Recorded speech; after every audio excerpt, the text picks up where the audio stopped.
Tractate Zevachim, page 12b. Top of the page with the words Amar Ula.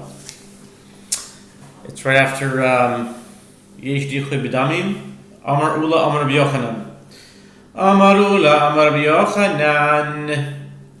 Achal chelev hifrish korban v'nishtamed v'chazar bo ho'il nidchayid Ula says, that Rabbi Yochanan says, if one ate forbidden fat and designated an offering to atone for the transgression, and then he became an apostate, means he's like a heretic during that time, in the interim, thereby disqualifying himself from bringing an offering, and later he recanted his apostasy.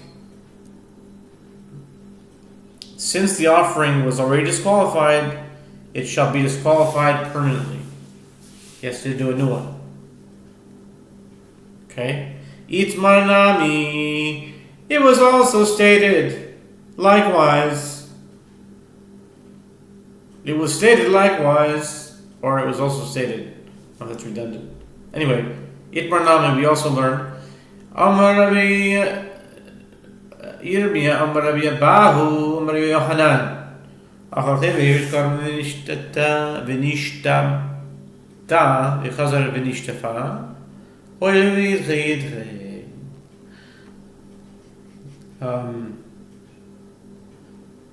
It brings to mind this thing that they say, the Rav Nachman people, lo yidach mimenu yidach, no one gets pushed away ever with yitzche lo mimenu yidach, something like that. Al yidach, mimenu yidach, something like that. But here it's not the case. Here, once it's pushed away, it's pushed away. Okay, but a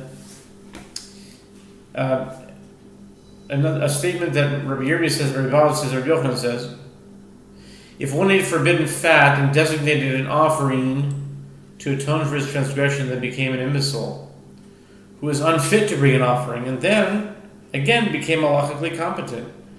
Since the offering was already disqualified, it shall be disqualified permanently. The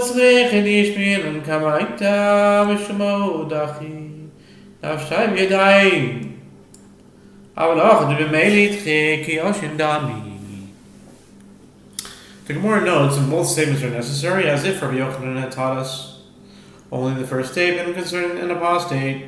One might have reasoned that the offering is permanently disqualified because he disqualified himself on his own action. But here, in the case of one who became an imbecile, or he was disqualified through a process that occurs by itself, when he becomes competent again, he may bring a sacrifice, as it is considered as though he were asleep.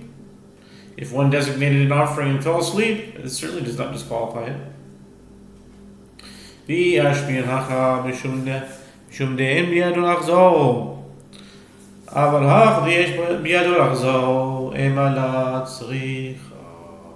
if Rabbi Yochanan taught us only the case of the imbecile, one might have reasoned that the offering is permanently disqualified because it is not in his power.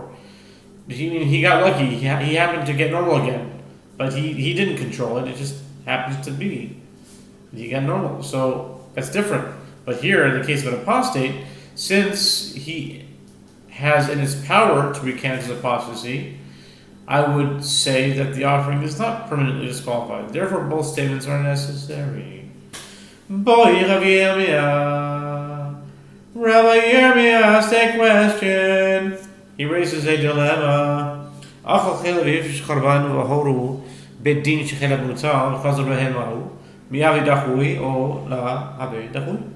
If one ate forbidden fat and designated an offering for the transgression, and then the court ruled that type of fat he ate is permitted, thereby rendering the offering unnecessary, and the court subsequently retracted its ruling. In this case, what's the halacha? Is the offering permanently disqualified, or is it not permanently disqualified?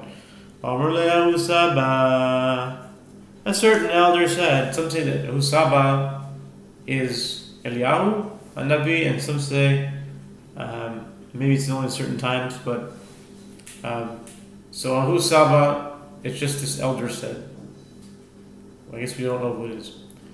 Ki patach Rabbi Yohanan bidichuin מהפתח. My time hatim gavli dichi korban dichi hacha korban nami dichi. A certain elder said to Rabbi Yirmiyah, when Rabbi Yochanan introduced the topic of permanently disqualified offerings, he introduced it with this case. What is the reason? There, in the case of one who apostatized or became an imbecile, although the person was disqualified, the offering itself was not disqualified. Consequently, it is less evident that the offering will be disqualified permanently. But here, in the case where the court ruled that the fat is permitted, the offering itself was also disqualified, as it was rendered unnecessary. Therefore, this is a more obvious example. Amar Shimon ben Azai. Shimon ben Azai said, Mikublani מפי 70 זקנים, זקן כולו. למה לי למסנה 70 זקנים זקן? לכולו בחדש תישא אבו קיימי. The Mishnah teaches, Shimon ben Azai said, I received a tradition from 72 elders that all slaughtered offerings that are eaten, if slaughtered not for their sake, are fit. The Gemara asks, why do I need to teach the phrase 72 elders using the singular form, zaken, rather than the plural form, zakenim? Shimon ben Azai said, I received a tradition from 72 elders, but it's written zaken, that all slaughtered offerings that are eaten, if slaughtered not for their sake, are fit. The Gemara asks, why do I need to teach the phrase 72 elders, 72 zaken, shivim mishtayim zaken? Why not zakenim? The Gemara answers, because they all maintain one opinion.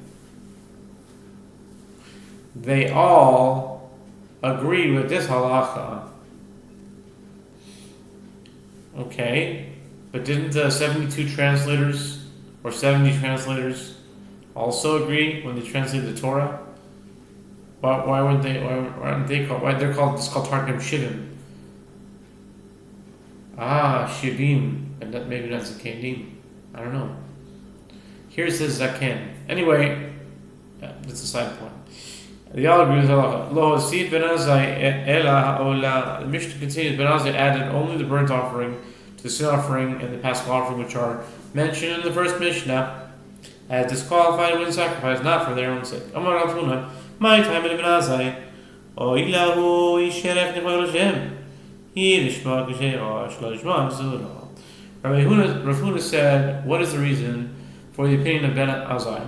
The verse states, it is a burnt offering, an offering made by fire of a pleasing aroma to the Lord. Leviticus 1:13. The word it teaches that if it is sacrificed for its sake, it is fit. If sacrificed not for its sake, it is unfit. The Gemara asks, isn't the word it written with regard to a guilt offering as well? In the verse, it is a guilt offering, Leviticus 7:5. Nevertheless, a guilt offering sacrificed not for its sake is not disqualified. The Gemara answers, that verse is written after the burning of the sacrificial portions on the altar. Since the offering is fit, even if these portions are not burned at all, it is certainly fit if they are burned not for the sake of a guilt offering. The Gemara asks, isn't this mention of the word it with regard to burnt offering also written after the burning of the sacrificial portion of the altar? The Gemara answers, the word it is written with regard to a burnt offering in two places, both in Leviticus 1:13 and in Exodus 29:18. Although both are written after the burning of the portions consumed on the altar, one of them is superfluous and is therefore interpreted in reference to the main sacrificial rites performed before the burning of the portions. The verse therefore teaches that the offering is fit only if these rites are performed for its sake. The Gemara asks, with regard to a guilt offering as well, Isn't the word it written in two places, Leviticus 5:9 and Leviticus 7:5? Ela ben azai bekal b'chomer ma'isile u'mai chatas she'eno klil shachatash lo yishma besula ola shi kalil v'kol shechen. Rather, Ben Azai derives his halacha not from a verse, but by an aforetory inference, just as with regard to a sin offering which is not totally consumed on the altar but partially eaten by priests. If one slaughtered it not for its sake, it is disqualified. So too with regard to a burnt offering which is treated more strictly in that it is totally consumed on the altar. All the more so is it not clear that if it is slaughtered not for its sake, it is disqualified. The Gemara rejects this inference. What is notable about a sin offering? It is notable in that it atones for a sin, in contrast to burnt offering, which is not brought for atonement. Therefore, only a sin offering is disqualified when sacrificed not for its own sake. Pesach, Yochiach, the Gemara suggests the Paschal offering can prove the point, as it is not brought for an atonement, yet it is disqualified if sacrificed not for its own sake. The Gemara rejects this as well. What is notable about a Paschal offering? It is notable in that its time is set at Passover Eve, in contrast to a burnt offering which does not have a designated time.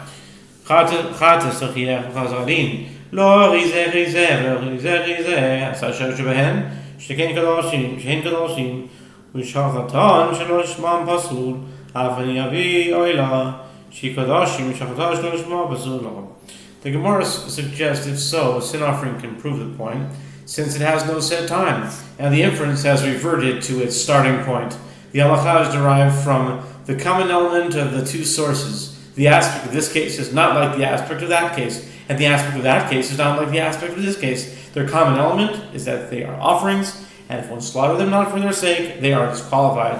So too I shall include a burnt offering in this halacha, as it is an offering, and therefore, if one slaughtered it not for its sake, it is disqualified.